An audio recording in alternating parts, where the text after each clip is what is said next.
தேங்காய் பால் கத்திரிக்காய் வறுவல். கடாயில் ஆயில் விட்டு கடுகு உளுத்தம்பருப்பு தாளித்து 3 பொடியாக வெட்டிய வெங்காயம் சேர்த்து வதக்க வேண்டும். சிறிது வதங்கிய பிறகு கருவேப்பிலை சேர்க்க வேண்டும்.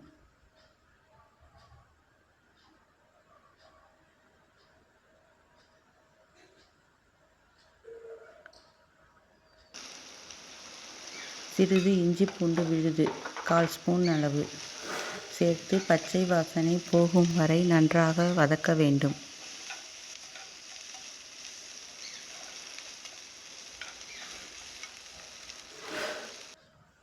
இரண்டு பொடியாக நறுக்கிய தக்காளியை சேர்க்க வேண்டும்.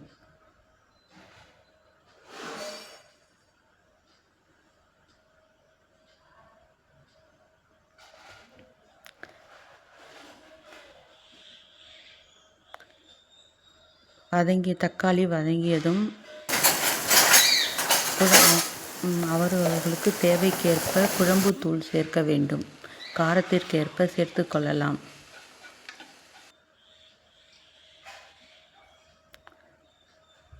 சிறிது வதக்கிய பிறகு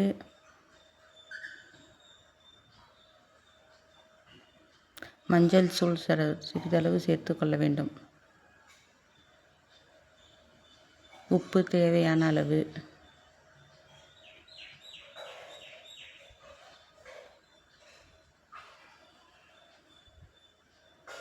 சிறிது நேரம் வதக்கி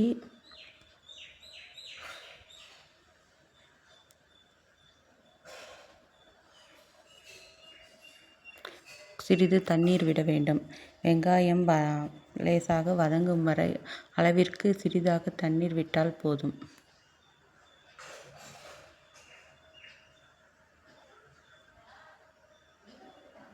தக்காளி வேக வைத்து வைத்திருக்கும் பிறகு கத்திரிக்காயை சேர்க்க வேண்டும்.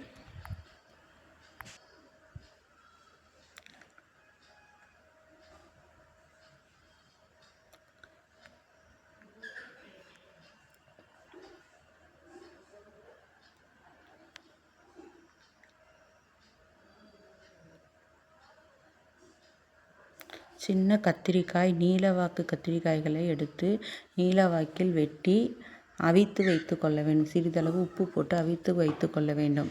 அதை இதில் சேர்க்க வேண்டும்.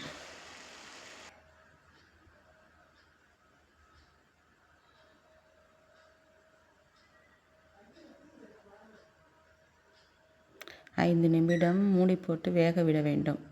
தண்ணீர் ஊற்றக்கூடாது.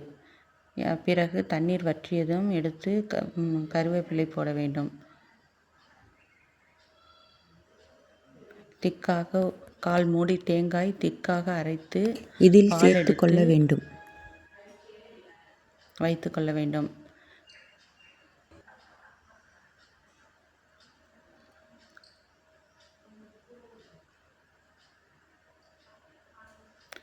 இதில் சேர்க்க வேண்டும்.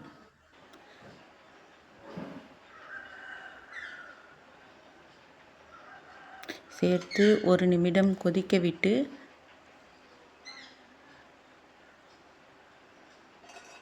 தேங்காய் பால் கத்திரிக்காய் ரெடி.